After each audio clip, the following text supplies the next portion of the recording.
Elisabeth Assayag, Emmanuel Dutheil. On le voit, s'il y a bien un secteur dans lequel on n'arrête pas d'innover, notamment en France, c'est bien ce secteur de l'agroalimentaire. Et on va continuer à découvrir tout cela à l'occasion des trophées de l'avenir européen. La France bouge chaque jour. Elle ou il tente de vous convaincre et pour ça ils défendent leur dossier devant l'œil exigeant de notre témoin du jour. Grand spécialiste de la matière aujourd'hui, Olivier Clanchin, qui est le président de Tribal Noyal, qui a notamment, on vous le dit depuis le début de l'émission, la marque Sojasun. Et puis nous retrouvons notre spécialiste, bien évidemment, en charge de l'entrepreneuriat à la Chambre de commerce et d'industrie, Nathalie Carré, qui une fois de plus, j'en suis certain, va nous apporter ses précieux conseils. Et un projet d'entreprise dans la France bouge, lancé il y a 1 an et demi. C'était en plein confinement. Bonjour Justine Lecallier. Bonjour à toutes et à tous. Bonjour. Vous avez 24 ans, vous êtes la cofondatrice de Circule Egg. C'est une solution pour revaloriser les coquilles d'œufs. Comment utiliser les coquilles d'œufs ? Eh bien, vous allez tout nous raconter. Vous avez 1 minute pour votre pitch. C'est parti. Effectivement, dans une démarche d'économie circulaire, Circule Egg valorise les coquilles d'œufs issues de l'activité des casseries.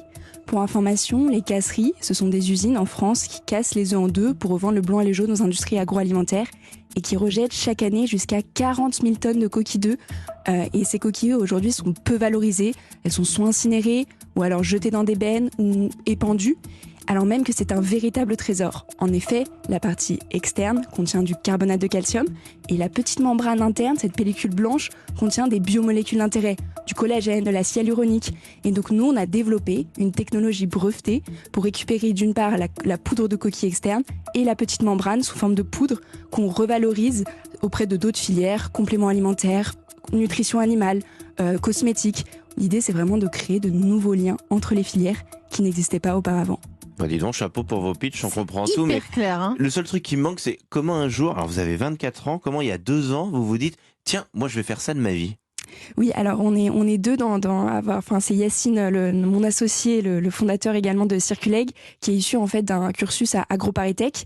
On était allé sur la ferme d'AgroParisTech il y a quelques mois de cela. Effectivement à Grignon, et on s'est interrogé sur les questions autour du gaspillage alimentaire, mais à l'échelle industrielle. Et c'est en discutant avec différents directeurs d'usines, et notamment le directeur d'une casserie. À l'époque, on ne savait pas ce que c'était. Moi, j'ai découvert, je ne savais même pas qu'on cassait. Vous le saviez, vous, Elisabeth ? Mais non, je l'ai découvert. Et qui est confronté à un problème très important, puisqu'il faut savoir qu'en fait, la France est le premier producteur européen d'œufs. Et donc, ils sont confrontés à la valorisation de leurs coproduits.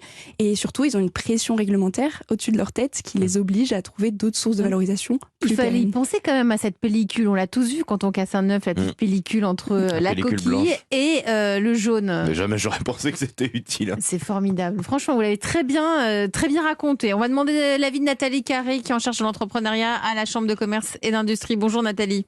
Bonjour Elisabeth, bonjour Justine, bonjour Emmanuel. Coucou. Elle vous a convaincu, Justine, enfin son projet ? Ah oui, complètement. C'est canon. Hein. Oui, oui. Alors, quelles sont les forces et les faiblesses selon vous, Nathalie, de Circule Egg ? L'industrie cosmétique, pharmaceutique et d'autres ont vraiment besoin de ce qu'on contient la coquille d'œuf et sa membrane, vous venez de dire. Donc c'est génial, quoi. Plutôt que d'exploiter de nouvelles ressources, vous facilitez l'utilisation des ressources déjà existantes et vous protégez la planète. Alors c'est simple à dire, mais enfin c'était pas si simple à faire. J'ai vu pas mal de reportages avec pas mal de technologies, donc bravo pour celle que vous avez inventée. Et puis 2 fois bravo pour le total Made in France. Je crois que vous êtes les seuls en France à tout faire effectivement en France. Alors j'ai pas de point amélioré, mais j'ai 2 suggestions peut-être pour sortir un peu du cadre, et comme j'y connais pour le coup vraiment rien dans cette filière, je peux dire des âneries, mais quand même essayons. Donc, en fait, vous êtes dans la même situation que les entreprises qui cherchent à récupérer les cheveux, les huiles de cuisson ou autres. Donc certes, vous supprimez le coût d'élimination des coquilles, mais finalement, c'est pas très élevé, c'est 50 € la tonne. Or, vous demandez aux casseries de modifier leur process pour vous y intégrer, même si c'est pas un changement important. En fait, qu'ont-elles à gagner à vous donner leurs déchets plutôt qu'à continuer avec leur système actuel ?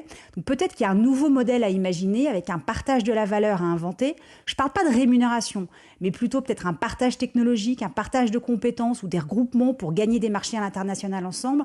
Bref, une solution qui apportera un bénéfice direct à la casserie au-delà de la planète. Et puis, si les infos que j'ai trouvées sont bonnes, les Français consomment 9 milliards d'œufs par an. À raison de 5 grammes de coquilles par œuf, ça fait quand même 30 000 tonnes de coquilles jetées par nous, par an. Donc presque Elle a autant même dit qu'en 40 casserie. 000, Justine. À l'échelle 40 industrielle. 000 pour les casseries et nous, c'est 30 000, oui. les individus. Donc en fait, ça fait presque autant. Donc rêvons un peu, dans notre supermarché, il y a des récupérateurs de coquilles d'œufs, comme on le fait pour les bouchons en liège ou les piles. On met ces coquilles, on récupère peut-être quelques centimes sur la carte de fidélité du magasin, par exemple, et vous récupérez nos coquilles. Alors certes, la logistique n'est pas si simple, Bah ouais. d'autant qu'il s'agit de denrées périssables, mais il y a peut-être une innovation à trouver, car le volume est quand même intéressant. Mais au-delà de l'innovation sur la solution technique, pousser l'innovation aussi sur toute la chaîne de valeur et sur les services pour vraiment devenir les leaders européens de demain. Bah dis donc. Ah, ça c'est du boulot, Nathalie. Hein. mais on sent que vous avez vous avez vraiment Puis nous, validé ce projet.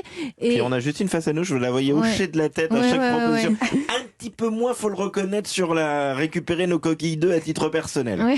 Que dit notre patron du jour, Olivier Clanchin, président de Tribala Noyal et président de la Sojaxa? Là, on est sur un autre sujet, mais on est toujours sur cette alimentation, cette nutrition humaine et animale. Quel regard portez-vous sur le projet de Justine? Bah, j'adore, hein. Donc moi je trouve ça top, tout ce qui amène aussi à cette logique de circularité. Chez Tribala, on a cette croyance justement de se dire qu'une contrainte, ça peut être une opportunité. Et en tout cas, c'est ce que je ressens dans ce qui a été vécu et ce que vous avez porté.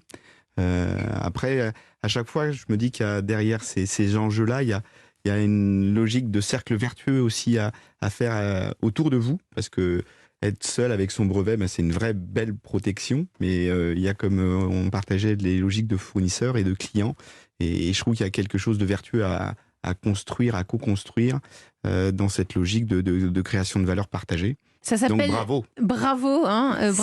Ça Merci s'appelle beaucoup. Circuleg. Merci Justine Lecallier d'être venue nous présenter Merci votre à vous. solution pour revaloriser ces coquilles d'œufs. Merci à vous. Et si vous aussi vous voulez venir présenter votre entreprise, une seule adresse mail, e1-lafrancebouge@europe1.fr, et vous aurez comme ça peut-être la chance de faire partie de nos candidates ou de nos candidats en route pour les trophées de l'avenir Europe 1 La France Bouge. Suite et fin de votre émission, Olivier Clanchin, vous restez avec nous encore quelques minutes. On va écouter un changement de vie. Vous allez voir, ça va être passionnant.